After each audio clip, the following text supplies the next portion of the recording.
my goodness, folks. What could it be in the box? No kidding. It's Star Wars The Phantom Menace on LaserDisc.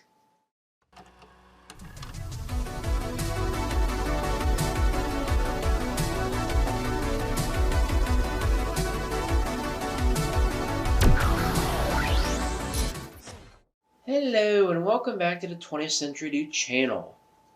So I would typically save something special like this for a pickups video, but considering the,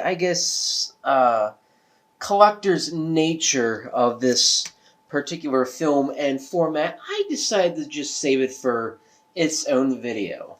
But yes, it is, as it appears to be, it is the Phantom Menace on LaserDisc. And this is, I think it was released, was it 2000 or something, almost a year after the movie came out. This was a Japan exclusive. That's why there's Japanese writing on it. And this particular movie on the format, it's very rare. It's not very common, hence why it is such a collector's item.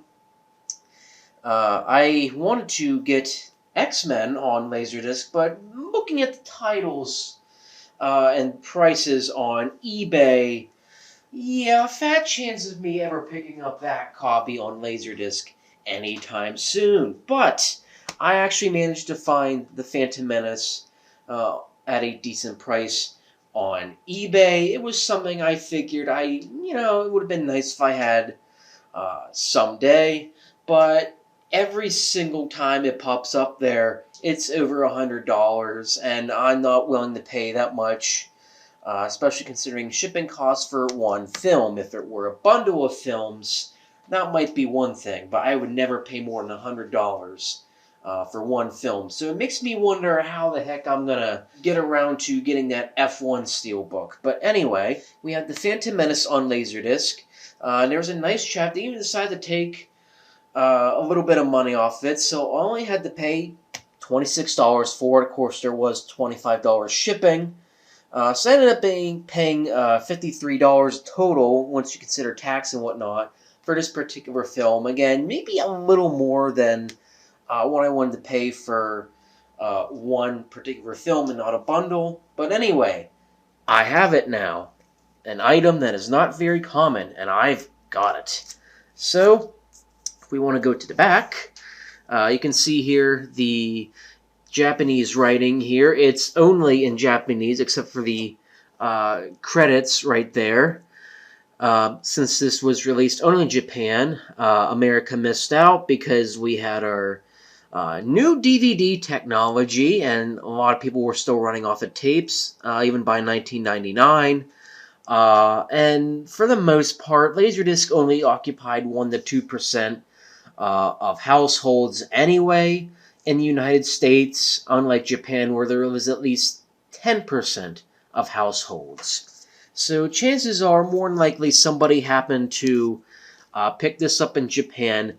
Anyway, I actually had this one shipped from Korea, believe it or not, but I assume you all are waiting. Let's take this out of the sleeve. So you can see here, part of the sleeve here that goes with it, but we have the actual LaserDisc here. So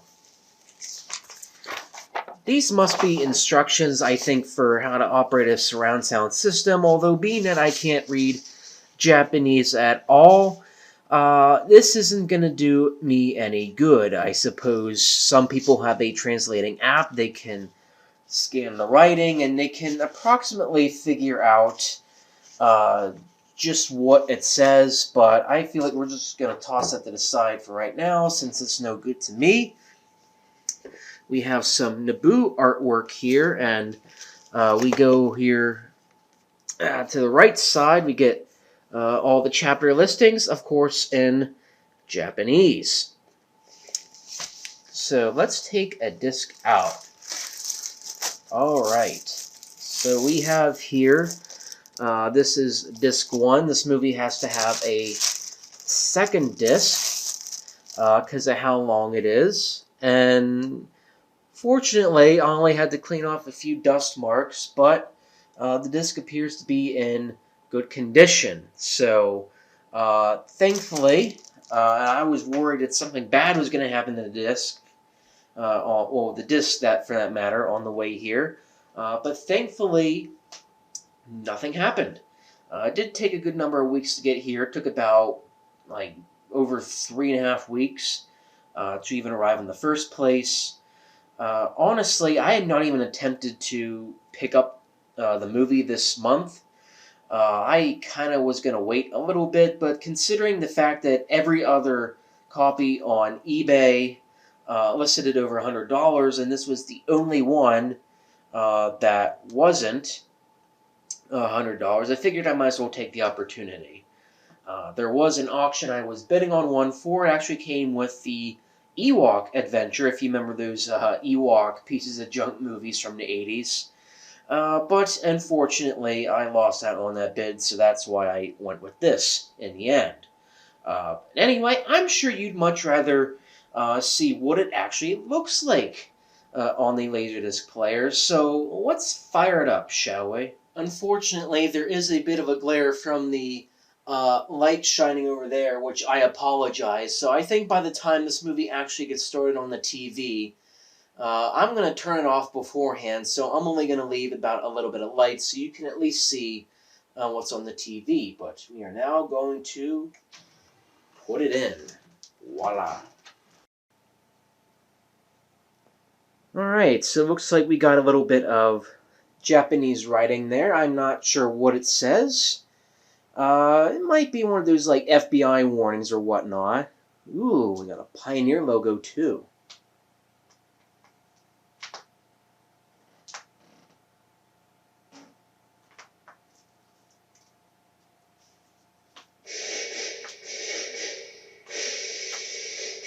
Whoa.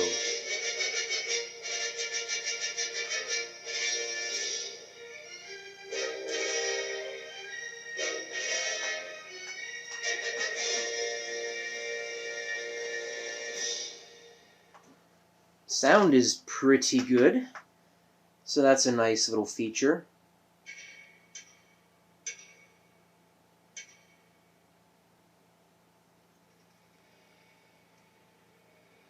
The TV is a little smudgy for some reason. I apologize. I will clean it off at a certain point.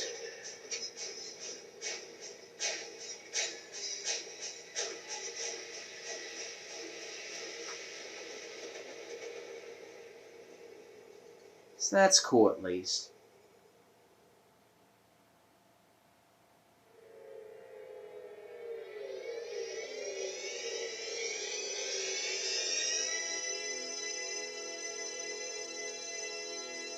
Special THX LaserDisc logo. And I am going to let it play for a couple minutes, but I'm not going to stay for too long for copyright reasons. Not like my channel gets monetized anyway, but I'll crank the volume up enough that y'all can hear it in good clarity.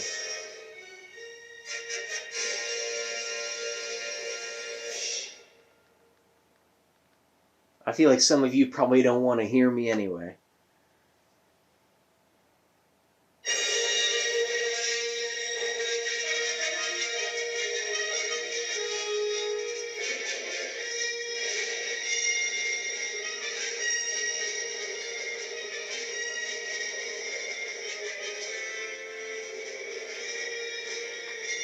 Even on my Vizio TV, the sound is pretty terrific. Unfortunately, you can't take the subtitles off. They're completely burned onto the disc. So even if you try to go on your player or go on your TV, or if you had a remote, which I don't have for this particular model, you could try to take them off, but to no success. So those subtitles are permanently burned in there, which might deter people from wanting to collect a movie like this, but since this was Japan only, what were you going to expect? So I'm going to turn the one light off. So I don't know if it's me, or maybe this is just the particular transfer on LaserDisc, but it looks like the darks are crushed a little. Again, that might be just due to the transfer alone.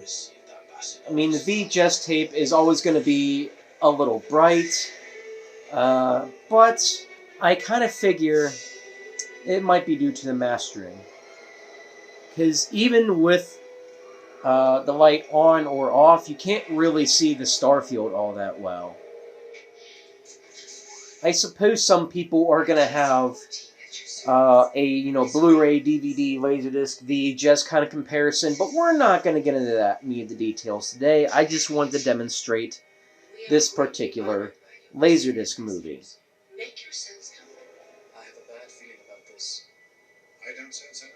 He has a bad feeling about this, but wait until he gets to the sequel trilogy. And this LaserDisc transfer is also based on the theatrical version they would have had in 1999. I know the 2001 DVD had some tinkering going on because George loved to tinker with his movies. And then, of course, there were the Blu-rays and the 4Ks, their own little cuts. But this is based off the 1999 version of the film. So if you had this on tape back then, this is what this is based on. It's that specific print.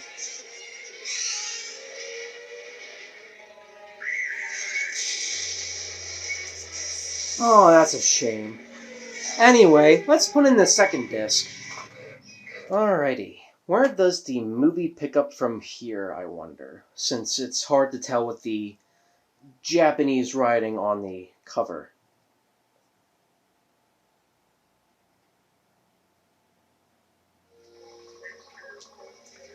Ah, back in the debut swap.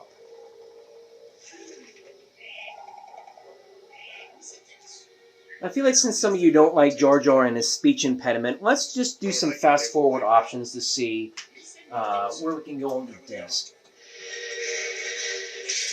Oh, good stuff.